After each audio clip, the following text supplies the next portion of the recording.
ಆಮೇನ್. ದೇವರ ಪರಿಶುದ್ಧ ನಾಮಕ್ಕೆ ಸ್ತೋತ್ರ ಉಂಟಾಗಲಿ. ಈ ಮುಂಜಾನೆಯಲ್ಲಿ ಪ್ರಿಯ ದೇವರ ಮಕ್ಕಳು, ನಿಮಗೆಲ್ಲರಿಗೂ ಒಂದು ಗುಡ್ ನ್ಯೂಸು. ಏನಪ್ಪ ಅಂತಂದರೆ, ದೇವರೇ ನಾವು ಪ್ರಾರ್ಥನೆ ಮಾಡ್ತಾಯಿದ್ದೀವಿ, ಯಾವ ರೀತಿ ಪ್ರಾರ್ಥನೆ ಮಾಡೋದು, ಯಾವ ರೀತಿ ಪ್ರಾರ್ಥನೆ ಮಾಡಿದ್ರೆ ನನಗೆ ಮರುತ್ತರ ಸಿಗುತ್ತೆ, ದೇವರೇ ಹೇಗೆ ಪ್ರಾರ್ಥನೆ ಮಾಡಬೇಕು, ಏನು ವಿಷಯಕ್ಕೋಸ್ಕರ ಪ್ರಾರ್ಥನೆ ಮಾಡಿ ನನಗೆ ಬಿಡುಗಡೆ ಸಿಗುತ್ತೆ, ಇವೆಲ್ಲದಕ್ಕೆ ನಿಮಗೊಂದು ಆನ್ಸರ್ ಸಿಗ್ತದೆ. ಈ ದಿನ ಪೌಲನು ಎಷ್ಟು ಸ್ಪಷ್ಟವಾಗಿ ಬರೆದಿದ್ದಾನೆ.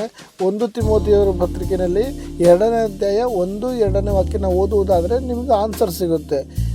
ನೋಡುವಾಗ ಎಲ್ಲದಕ್ಕಿಂತ ಮೊದಲು ಮನುಷ್ಯರಿಗೋಸ್ಕರ ದೇವರಿಗೆ ವಿಜ್ಞಾಪನೆಗಳನ್ನು, ಪ್ರಾರ್ಥನೆಗಳನ್ನು, ಮನವಿಗಳನ್ನು, ಕೃತಜ್ಞತಾ ಸ್ತುತಿಗಳನ್ನು ಮಾಡಬೇಕೆಂದು ಬೋಧಿಸುತ್ತೇನೆ. ಯಾವುದಕ್ಕೆ? ಎಲ್ಲದಕ್ಕಿಂತ ಮೊದಲು ಮನುಷ್ಯ ಎಲ್ಲರಿಗೋಸ್ಕರ. ಪ್ರಿಯ ದೇವರ ಮಗುವೆ, ಈ ದಿನ ನಿನಗೆ ಒಂದು ಬಲಹೀನತೆ ಇರ್ಬೋದು, ಅಥವಾ ನಿನಗೊಂದು ಜ್ವರ ಇರ್ಬೋದು, ನಿನಗೋಸ್ಕರ ಪ್ರಾರ್ಥನೆ ಮಾಡಬಾರ್ದು. ಈ ಲೋಕದಲ್ಲಿ ಅನೇಕ ಜನ ಜ್ವರದಿಂದ ನರಳುತ್ತಿದ್ದಾರೆ. ದೇವರೇ ಎಸಪ್ಪ, ಅನೇಕ ಜನ ಜ್ವರದಿಂದ ನರಳ್ತಾ ಇದ್ದಾರೆ. ಅವ್ರಿಗೋಸ್ಕರ ಈ ಮುಂಜಾನೆ ವೇಳೆ ನಾವು ಪ್ರಾರ್ಥನೆ ಮಾಡ್ತಿದ್ದ ತೀರ್ಮಾನದಿಂದ ನೀನು ಪ್ರಾರ್ಥನೆ ಮಾಡು. ನಿನ್ನ ಪ್ರಾರ್ಥನೆ ಕೇಳಿ ಹಲವು ಜನಗಳಿಗೆ ಬಿಡುಗಡೆ ಕೊಡ್ತಾರೆ. ಈ ದಿನ ನಿನಗೆ ಮಕ್ಕಳಿಲ್ವಾ, ಅಥವಾ ಈ ದಿನ ನಿನ್ನ ಕುಟುಂಬದಲ್ಲಿ ಸಮಾಧಾನ ಇಲ್ವಾ?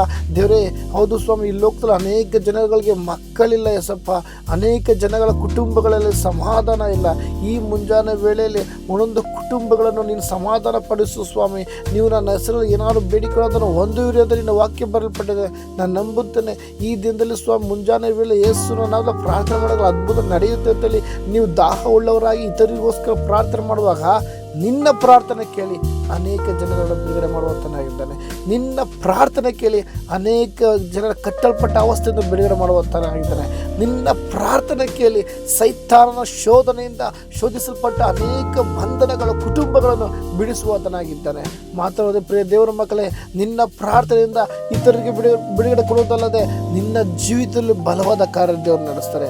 ಯೋಬನ ಜೀವಿತ ನೋಡುವುದಾದರೆ, ಯೋಬನು ತನ್ನ ಸ್ನೇಹಿತನಿಗೋಸ್ಕರ ಪ್ರಾರ್ಥನೆ ಮಾಡುವಾಗ ಕಡೆಯ ಭಾಗದಲ್ಲಿ ಅವನು ಅಂತ್ಯದಲ್ಲಿ ಅವನು 2 ದೇವರ ಆಶೀರ್ವದಿಸಿದರು.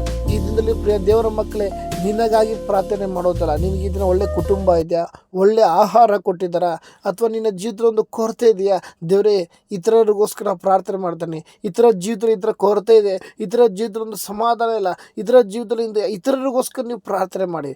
ಆವಾಗ ನಿಮ್ಮ ಪ್ರಾರ್ಥನೆ ಕೇಳಿ ಹಲವು ಜನಗಳು ಬಿಡುಗಡೆ ಕೊಡ್ತಾರೆ. ನೀವು ಅನ್ಕೊಬೋದು, ದೇವರೇ ನನ್ನ ಪ್ರಾರ್ಥನೆ ಹೆಂಗೆ ಏನು ಅಂತ. ಮನುಷ್ಯರ ಮುಖ ನೋಡ್ಬೋದು ಪ್ರಿಯ ದೇವರ ಮಕ್ಕಳೇ. ತಂದೆಯ ದೇವರು ಅಂತರಾಳದ ಹೃದಯ ನೋಡುವಾತನಾಗಿದ್ದಾನೆ. ಈ ಲೋಕದಲ್ಲಿ ಮನುಷ್ಯ ಎಷ್ಟು ಮೇಕಪ್ ಹಾಕೊಂಬಂದಿದೆ, ಯಾವ ಥರ ಡ್ರೆಸ್ ಹಾಕೊಂಬಂದಿದೆ, ಹೆಂಗಿದೆಯಾ ಏನು ಅಂದ ಚಂದ ನೋಡ್ತಾರೆ. ಆದರೆ ನನ್ನ ತಂದೆಯ ದೇವರು ಅಂದ ಚಂದ ನೋಡುವಂಥ ದೇವರಲ್ಲ.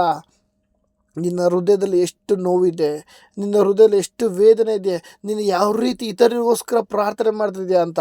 ಆವಾಗ ನೀನು ಅನ್ಕೊಬೋದು, ದೇವರು ನನಗೆ ಬಲತೆ ಇದೆ, ನನಗೆ ಅನಾರೋಗ್ಯ ಇದೆ, ನನ್ನ ಕುಟುಂಬದಲ್ಲಿ ಸಮಾಧಾನ ಇಲ್ಲ. ಇವೆಲ್ಲವನ್ನು ಬದಿಗಿಟ್ಟು ನೀವು ಇತರರಿಗೋಸ್ಕರ, ದೇವರು ಇತರರು ಅನಾರೋಗ್ಯದಲ್ಲಿದ್ದಾರೆ, ಇತರರ ಕುಟುಂಬದ ಸಮಾಧಾನ ಇಲ್ಲ, ಇತರರು ನನ್ನಂತೆ ಅನೇಕ ಕುಟುಂಬಗಳು ಕಟ್ಟಲ್ಪಟ್ಟ ಅವಸ್ಥೆ ಇದೆ ಅಂತ ನೀವು ಪ್ರಾರ್ಥನೆ ಮಾಡುವಾಗ, ನಿನ್ನನ್ನು ಬಿಡುಗಡೆ ಕೊಟ್ಟು ನೀನು ಪ್ರಾರ್ಥನೆ ಮಾಡುವಾಗ ಹಲವು ಜನಗಳು ಬಿಡುಗಡೆ ಕೊಡ್ತಾರೆ. ಹೌದಲ್ವಾ?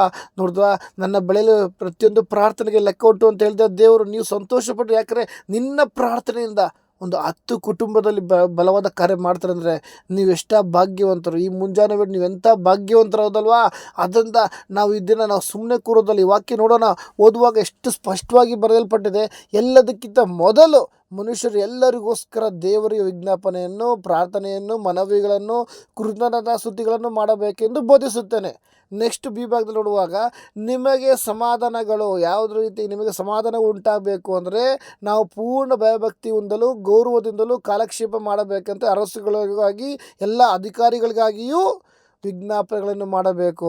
ಹೌದು, ಇದರಿಂದ ನಮಗೋಸ್ಕರ ಈ ಲೋಕ ನಡೆಸ್ತಾ ಆಡಳಿತ ಮಾಡ್ತಾ ಅರಸುಗಳಿಗೋಸ್ಕರ, ಅಧಿಕಾರಿಗಳಿಗೋಸ್ಕರ ನಾವು ಪ್ರಾರ್ಥನೆ ಮಾಡೋಣ. ಚೇರ್ಮನ್ಗೋಸ್ಕರ, MLAಗೋಸ್ಕರ, ಪೊಲೀಸ್ ಆಫೀಸರ್ಗೋಸ್ಕರ, ಪ್ರತಿಯೊಬ್ಬರಿಗೋಸ್ಕರ ಪ್ರಾರ್ಥನೆ ಮಾಡೋಣ. ನಿನ್ನ ಪ್ರಾರ್ಥನೆ ಕೇಳಿ ದೇವ್ರ ಕಾರ್ಯ ಮಾಡುವಂತನಾಗಿದ್ದಾರೆ. ನೀನು ಸಾಮಾನ್ಯ ವ್ಯಕ್ತಿ ಅಲ್ಲ. ನಾವು ಅನ್ಕೊಂಬೋದು ದೃಷ್ಟಿ ನಾನೇನು ಅನ್ಬೋದು ಸಾಮಾನ್ಯ ಅಂತ. ನೀನು ದೇವರ ದೃಷ್ಟಿ ಸಾಮಾನ್ಯರಲ್ಲ, ಅಸಾಮಾನ್ಯವಾದ ವ್ಯಕ್ತಿ. ಯಾಕಂದರೆ ನಿನ್ನ ಪ್ರಾರ್ಥನೆ ಕೇಳಿ ಅಧಿಕಾರಿಗಳ ಜೀವಿತದಲ್ಲಿ ಕಾರ್ಯ ಮಾಡ್ತಾರೆ, ಅರಸರ ಜೀವಿತದಲ್ಲಿ ಕಾರ್ಯ ಮಾಡ್ತಾರೆ. ನೋಡಿದ್ರ, ನಿನ್ನ ಎಂಥ ಒಂದು ದೇವರ ದೃಷ್ಟಿಯಲ್ಲಿ ಮುಖ್ಯವಾದವರು. ಅದರಿಂದ ನೀನು ಎಲ್ಲರಿಗಿಂತ ಮೊದಲು ನಿನ್ನ ಜೀವಿತದಲ್ಲಿ ಏನಾದ್ರು ಎಲ್ಲವನ್ನೂ ಬದಿಗಿಟ್ಟು ಇತರರಿಗೋಸ್ಕರ ಪ್ರಾರ್ಥನೆ ಮಾಡು. ನಿನ್ನ ಪ್ರಾರ್ಥನೆ ಬಲವುಳ್ಳದಾಗಿದೆ, ನಿನ್ನ ಪ್ರಾರ್ಥನೆ ಬೆಲೆ ಉಳ್ಳದಾಗಿದೆ, ನಿನ್ನ ಪ್ರಾರ್ಥನೆ ಮಹತ್ವ ಉಳ್ಳದಾಗಿದೆ.